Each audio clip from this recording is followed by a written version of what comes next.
একটা বাদাম খাই। মালগুলো আমাকে দেখেনি তো? আমি দেখেছি। কে রে? দাঁতে পোকা ধরেছে? হ্যাঁ। আপনার টুথপেস্টে কি হাঁসের গু আর কাকের গু আছে? কাকের গু? আরে ভূতলিকে তার আগে বল যে তুই ফ্রিজের ভিতরে কি করছিলি? আমি ফ্রিজকে টয়লেট ভেবে হিসু করতে ঢুকেছিলাম। সেটা বড় কথা নয়, বড় কথা হলো যে এই নতুন টুথপেস্ট কাকের গু দিয়ে তৈরি হয়েছে। এই নতুন টুথপেস্টে আছে হাঁসের গু আর কাকের গু এর এক বিশেষ ফর্মুলা, যা আপনার দাঁতকে ঘষে ঘষে আপনার দাঁতকে পরিষ্কার ও মজবুত করে তোলে, আর আপনার গলার আওয়াজ কাকের মতোই সুন্দর হবে। এনে ভিখারি তোকে ফ্রিতে দিলাম, প্রতিদিন দাঁত মাজবি। अच्छा।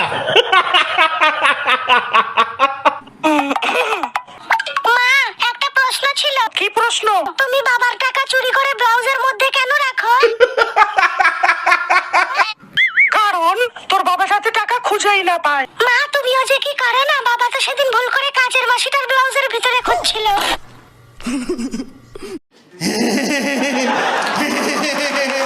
আচ্ছা, বড় বউ দুজনে কি কথা বলছে? শোনো, আমার বিড়ি না খেলে পায়খানা হয় না। আরে কোনো ব্যাপার না, আমারও সেম। বলছি যে আমাদের দুজনের বিয়ের পরে হানিমুনের জন্য তুমি কি প্ল্যান করেছো? ভাবছি যে আমাদের দুজনের বিয়ের পরে হানিমুনের জন্য গ্রিস কেমন হবে ডার্লিং?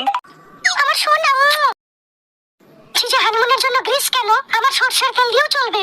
আমি ওই গ্রিসের কথা বলিনি, আমি গ্রিস দেশের কথা বলেছি। বলছি মা, এটা কি জিনিস? ডেটল। এটা দিয়ে কি হবে? কিছুই হবে না।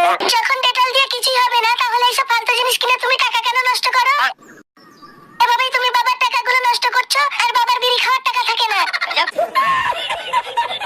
আগে আমার খুবই বিড়ি সিগারেট খাওয়ার নেশা ছিল। আমার তো বিড়ি না খেলে পায়খানাও হতো না। কিন্তু একদিন আমার মাসি আমাকে বিড়ি টানতে দেখে ফেলে। তারপর একদিন মাসি আমাকে বললো, বিড়ি সিগারেটের নেশা ছাড়তে হলে নিকোটেক্স খা। তারপর থেকে এখন আমি সিগারেট আর নিকোটেক্স দুটো একসাথে খাই। ডিঙ্কা চিকা ডিঙ্কা চিকা।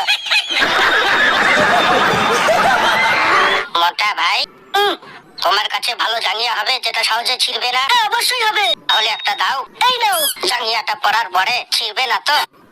যতই টানো কিছুতেই ছিঁড়বে না, আমি গ্যারান্টি দিচ্ছি। জাঙ্গিয়াটা পরে ট্রাই করি, দেখি জাঙ্গিয়াটা ছেড়ে কিনা। এবারে দেখি জাঙ্গিয়াটা ট্রাই করে ছিঁড়বে।